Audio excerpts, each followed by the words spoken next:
German. They weren't German, no. They were immigrants who had come in Right.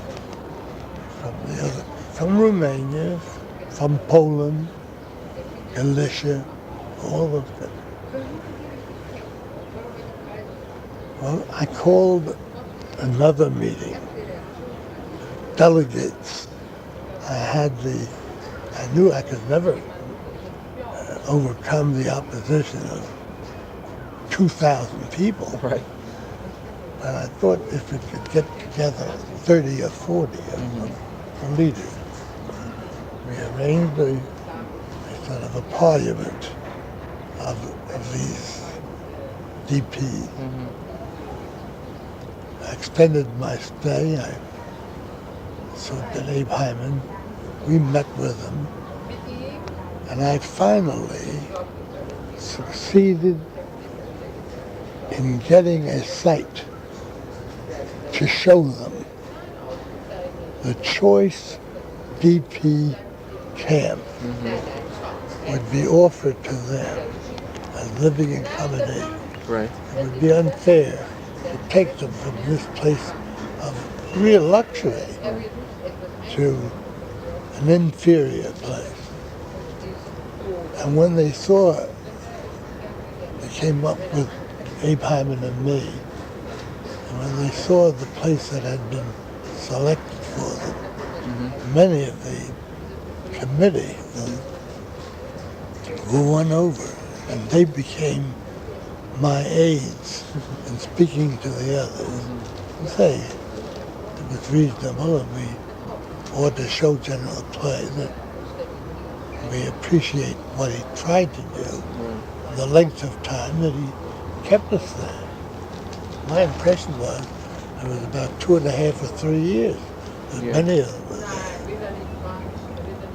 And they finally moved. I don't remember the name, but I don't think it was in Germany. I think it was in Austria. But a very good location. Another incident that I remember, an intimate one, had to do with a rare experience that I had. The police, the German police, had made an agreement with the Central Committee, with the leaders, that the German police would not interfere with the life of the Jewish DPs in the DP camp. It went so far that the Jews demanded that if the police were chasing a Jewish DP for the violation of a law, the DP, should have the right of immunity if he ran. You're not using this chair, are you? No. I just want to sit under the awning. If he ran into the camp and could have refuge from arrest by the German police. Well, apparently, occasionally, conflicts arose about this question of jurisdiction of the police to do their duty. They're supposed to apprehend and arrest offenders, and yet the police were barred from following a suspected delinquent into the camp. Rather difficult agreement to enforce. I discussed it with General Clay. He was worried about it. I think create bad spirit between the police and the DPs. I should arrange a secret conference. I'm trying to think of the name of the town. I don't remember. In Germany.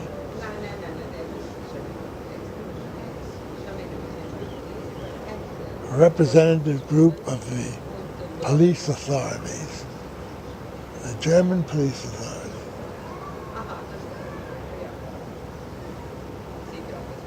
no American military men present. Mm-hmm.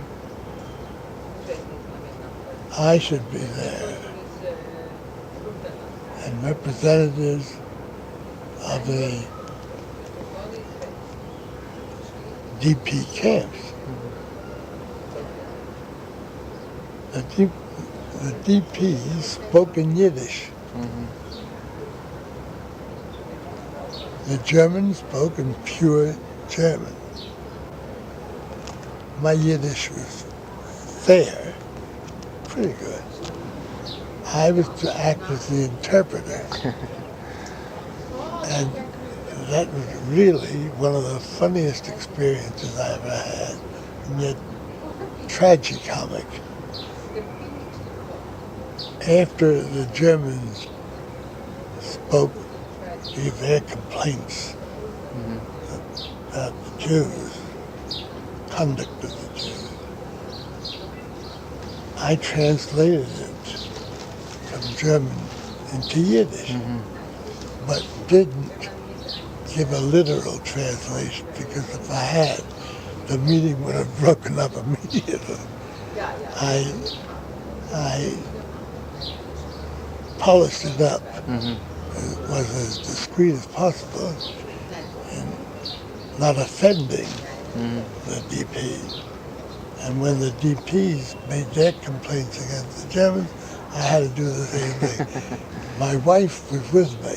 She had gone down from Frankfurt to the town. I'm trying to think which one.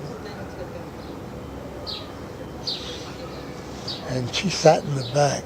And she, afterwards, she laughed and she said, I understood you're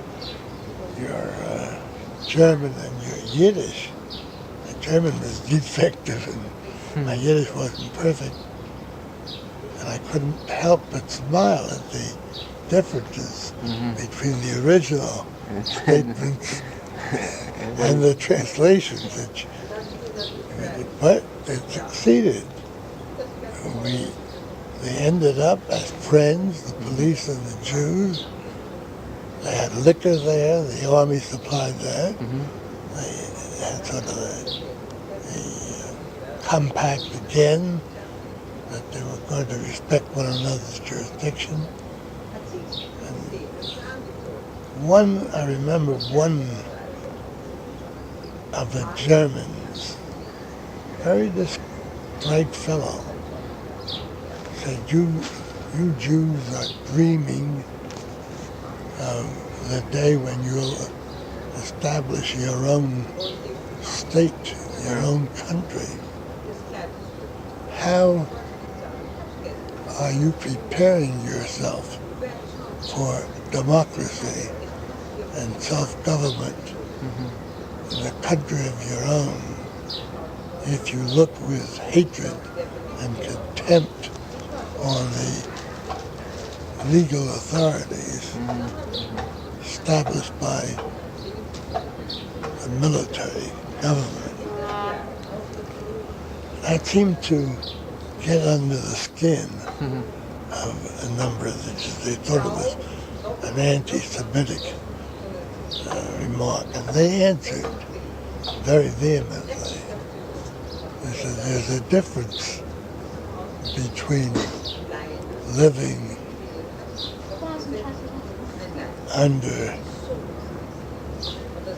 foreigners' authority and living an independent life of your own.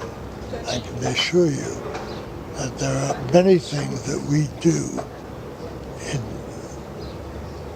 our DP camps, such as you complain of all the time. the black marketing. Right. I'm not going to deny that there is black marketing. It's a matter of necessity, of survival. But that doesn't mean that we would engage in black marketing in a country that we were responsible for. A very moving debate. The complaint and the answer.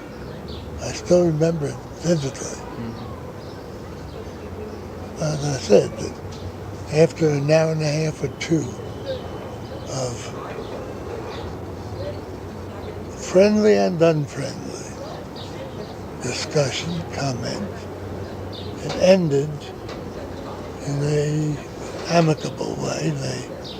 They drank to one another's health, and that was one experience I'll never forget, I don't think.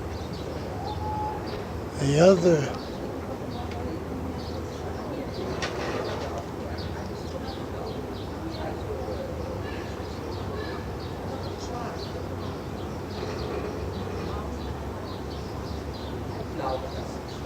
there was a young man,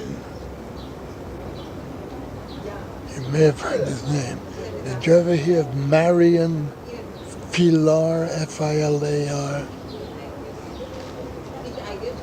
Marian Filar was a DP who lived in Salzheim. The first time I visited Salzheim, which was not far from Frankfurt, as I drove up to the camp, I heard a piano being beautifully played. Anybody who knew anything at all about music would know that this was a gifted artist who was playing the piano. So I inquired about him, and he told me the story of Marian Filar. He was a Polish Jew who, as a child of 7 or 8, made his debut in Warsaw as a pianist and was regarded as a prodigy, a genius. He and a brother found themselves in the concentration camp.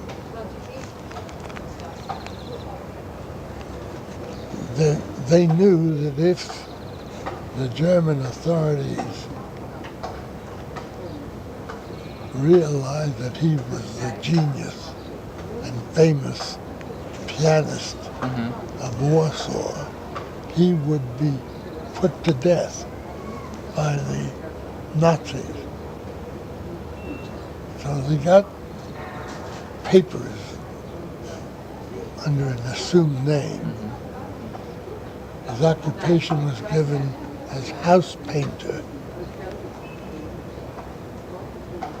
And he was used by the Germans as the painter of the barracks. And for years, 4 years, 5 years, he lived in that concentration camp and worked faithfully as a house painter.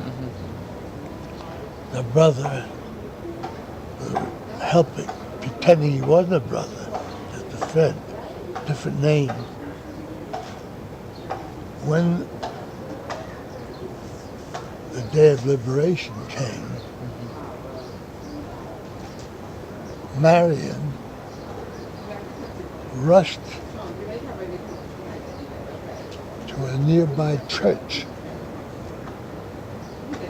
to test his fingers on the organ of the church because he was afraid that the paint had poisoned the skin and the flesh of his fingers. They were all discolored. And he practiced the scales.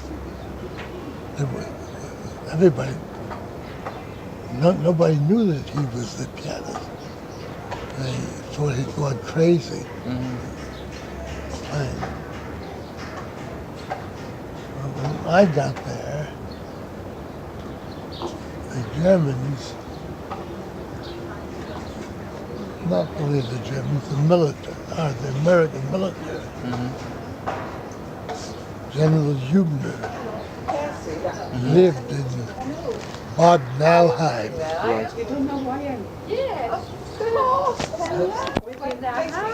Was not, you will, I think you can, we'll try it. I think you'll hear that. Oh, you think it, okay, okay.